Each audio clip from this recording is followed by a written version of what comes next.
Hello, patent biology students. In this video, I'm going to do a quick overview on the parts and structures of a microscope as well as the procedure.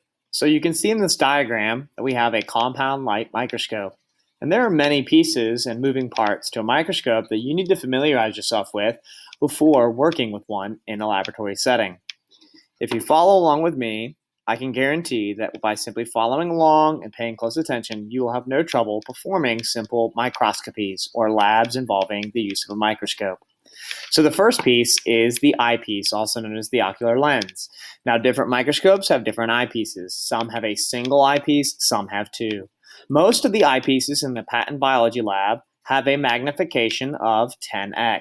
That means if you were to unscrew this eyepiece and view something, it would be 10 times its normal size.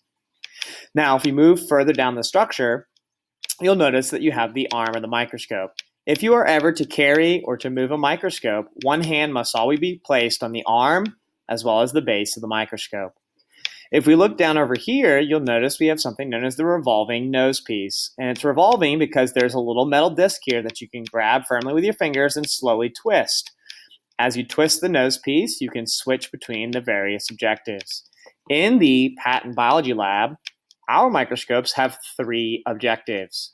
We have the scanning objective, which is the smallest of the three. We have a low power objective, which is the medium-sized objective, and we have the high power objective, which is the largest of the three objectives. Their magnifications will be covered in the next slide. Always be sure that anytime you switch between objectives by using the revolving nose piece, that you make sure that the objectives have enough space to rotate without scraping or damaging the microscope or your sample. This right here is known as the stage. On the stage, you have two stage clips. This is where you'll place your slide and specimen to view under the microscope. The stage clips help ensure that the slide does not move as you use the microscope. Remember, you'll be looking at things anywhere between 40 to 100 to 400 times their normal size, and a slight shift in the slide could potentially cause you to lose whatever it is that you're viewing. Beneath the stage is something known as the diaphragm or condenser. Some microscopes have a simple little tab that you can slide back and forth. Others have a wheel.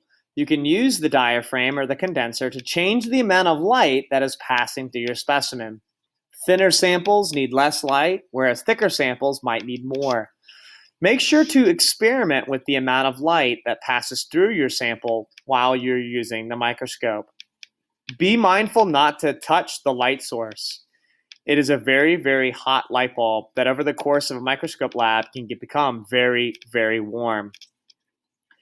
Over here, you've got two knobs or two adjustment pieces. The larger of the two, right here, is the coarse adjustment knob. These will cause large-scale changes in the position of the stage, or depending on the microscope, maybe even the nose piece. This coarse adjustment will cause large changes in the magnification and focus that you view through the eyepiece. The smaller of the two is the fine adjustment knob. Typically speaking, you will use the coarse adjustment knob first to attempt to bring your sample or specimen into focus. After you've brought it into focus, you can use the fine adjustment knob to better clarify or to improve the focus of your specimen. And at the very bottom, we have the base. Depending on the microscope, there usually is an on and off switch. Please make sure that if you're not using your microscope, you turn it off so as to save the lifespan of the light bulb. Now let's take a look at the scanning objectives, and I'll go over how to calculate the total magnification. Our microscopes at Patton High School have three objectives: the scanning objective, the low power objective, and the high power objective. Now let's talk a little bit about the procedure. So when you place your sample on the stage and you're ready to view, you always start with the scanning objective. The scanning objective does exactly as the name implies. It helps you scan your slide for your specimen. Now, while you're using the scanning objective, you can use both the coarse and fine adjustment knob. And if you remember, the larger of the two knobs is the coarse, and the smaller of the two would be the fine adjustment knob. Once you've brought your image into focus, then you can move on to the low power. Now, there is one thing I do want to note. When using the microscope, whatever it is that you want to view, try to position your sample in the center of what is known as the field of view. So when you look through the eyepiece, you'll see something like this. And when you position your specimen, try to make sure that your specimen is in the center. This would be what you might see under the scanning objective.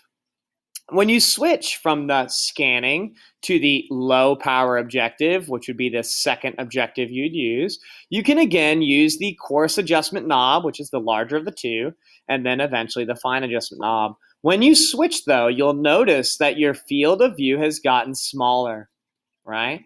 And so that's why we want to make sure that our specimen is in the center of our field of view. Now, once you've brought your specimen into the field of view and you've brought it into focus, you can then move to the high power objective. When you move to the high power objective, you must make sure to only use the fine adjustment knob, which is the smaller of the two.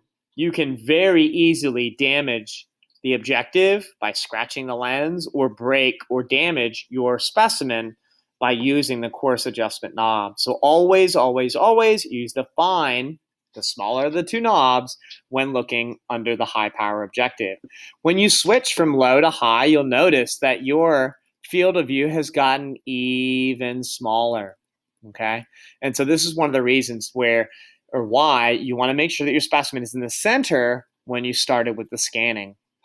Because, for example, if your specimen was off here to the side during the scanning objective, when you move to a lower power, it's going to focus on the center of the field of view, right? And you still might be able to see your specimen in low power, but when you switch to high power, it'll appear as if your specimen had disappeared. And it's simply because you have zoomed in or increased the magnification of the wrong area of the slide. Never, ever, ever move your slide during high power. If you're in this situation and you've lost what you're looking for, I always suggest going back to scanning, which would be over here, recenter your specimen, and then move to low, eventually high. Always be careful when working with microscopes. There's electricity, glass, and heat involved. Also, handle your microscope slides with care. They're very thin pieces of glass. They can break easily or chip. Sometimes the chips or cracks are hard to see, and they can cause small cuts in your hand. If you find yourself with a broken slide, or you in fact break a slide, no worries. Just make sure to let your teacher know as soon as possible.